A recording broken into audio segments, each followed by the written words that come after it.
आज आपण एक इंटरेस्टिंग आणि टेस्टी अशी रेसिपी बनवतो आहे, शेंगदाण्याची चटणी।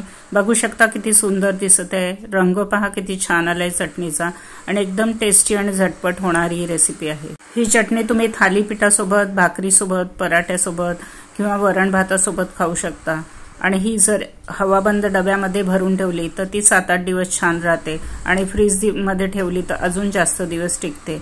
ही चटणी तुम्ही प्रवासामध्ये पण नेऊ शकता आणि ही करण्याची सोपी पद्धत मी तुम्हाला सांगणार आहे, बऱ्याचशा टिप्स देणार आहे, तेव्हा व्हिडिओ शेवटपर्यंत नक्की बघा। माझ्या चॅनलवर खूप साऱ्या रेसिपीज टाकलेल्या आहे, लंच, ब्रेकफास्ट, डिनर आणि स्वीट डिशेस, त्या तुम्ही चॅनलवर जाऊन बघू शकता। चॅनलला सबस्क्राइब करायला विसरू नका। आता आपण सुरू करतोय रेसिपीला। आता आपण शेंगदाण्याची चटणी बनवतोय, त्याच्यासाठी आपण 1 कप शेंगदाणा घेतला आहे। गॅसवर एक कढई ठेवलेली आहे, गॅसची फ्लेम कमी ठेवलेली आहे आणि आपण हा शेंगदाणा 1 कप टाकून घेतलेला आहे। सतत परतवत राहायचं म्हणजे सगळ्या बाजूनी शेंगदाणा व्यवस्थित भाजला जाईल। आता 4 मिनिट आपण परतवून घेतलेला आपला शेंगदाणा बघू शकता किती छान कुरकुरीत झालाय, छान भाजला गेलेला आहे। आपण आता याला प्लेटमध्ये काढून घेतो आहे आणि थंड करून त्याची सालं काढून घेतो आहे। आता गॅसवर आपण एक कढई ठेवलेली आहे, त्याच्यामध्ये 1 टेबलस्पून तेल टाकून घेतलेलं आहे। 1 टीस्पून आपण जिरं टाकलेलं आहे आणि जिरं तडतडायला लागलं तेव्हा आपण आता त्याच्यामध्ये शेंगदाणा जो आपण साली काढून घेतलेला आहे तो सगळा टाकून घेतलेला आहे। गॅसची फ्लेम आपण कमी ठेवलेली आहे आणि कमी गॅसवर हा शेंगदाणा आपण व्यवस्थित परतवून घेतो आहे। 2 ते 3 मिनिट आपण तेलावर त्याला कमी गॅसवर व्यवस्थित परतवून घेतलेला आहे। आता त्याच्यामध्ये आपण 1 पिंच हिंग टाकलेली आहे, 1 टेबलस्पून लाल मिरची पावडर टाकलेलं आहे।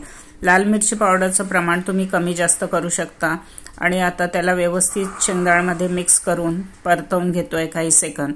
आता त्याच्यामध्ये चवीप्रमाणे आपण मीठ टाकून घेतो आहे। आता गॅसची फ्लेम आपण बंद केलेली आहे आणि सगळं साहित्य आपण व्यवस्थित मिक्स करून घेतो आणि एका प्लेटमध्ये काढून त्याला थंड करून घेतो आहे। आता आपण एका प्लेटमध्ये थंड करून घेतलेले आपण शेंगदाणे सगळ्या मसाल्यांसोबत आणि आता त्याला मिक्सरच्या भांड्यामध्ये काढून घेतो आहे।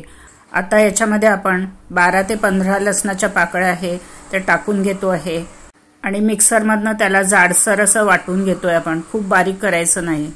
बघू शकता आपण चटणी कशा पद्धतीने वाटून घेतलेली आहे। थोडे शेंगदाणे जाडसर आहे, थोडंसं पावडर झालेलं आहे, अशा पद्धतीने आपण ही शेंगदाण्याची चटणी वाटून घेतलेली आहे आणि एकदम टेस्टी अशी शेंगदाण्याची चटणी आपली तयार झालेली आहे। आपण याचं आता प्लेटिंग करून घेतोय। शेंगदाण्याच्या चटणीचं आपण प्लेटिंग करून घेतलेलं आहे। एकदम टेस्टी आणि झटपट होणारी ही रेसिपी आहे। बघू शकता चटणीचा रंग किती सुंदर आलाय। हे तुम्ही वरण भातासोबत खाऊ शकता, भाकरी, पराठे कशाही सोबत खाऊ शकता। हे तुम्ही प्रवासात नेऊ शकता। एअरटाईट डब्यामध्ये भरून ठेवली तर ती 8-10 दिवस बाहेर पण छान राहते आणि जर फ्रीजमध्ये ठेवली तर जास्त दिवस टिकते। ही शेंगदाण्याची चटणी तुम्ही नक्की घरी करून बघा आणि तुम्हाला ही रेसिपी कशी वाटली ते कळवायला विसरू नका। माझ्या चॅनलला सबस्क्राइब करा, बेल आयकॉन दाबा, लाईक करा आणि जास्तीत जास्त शेअर करा। पुन्हा भेटूया नवीन रेसिपीसोबत, इंटरेस्टिंग रेसिपीसोबत। धन्यवाद।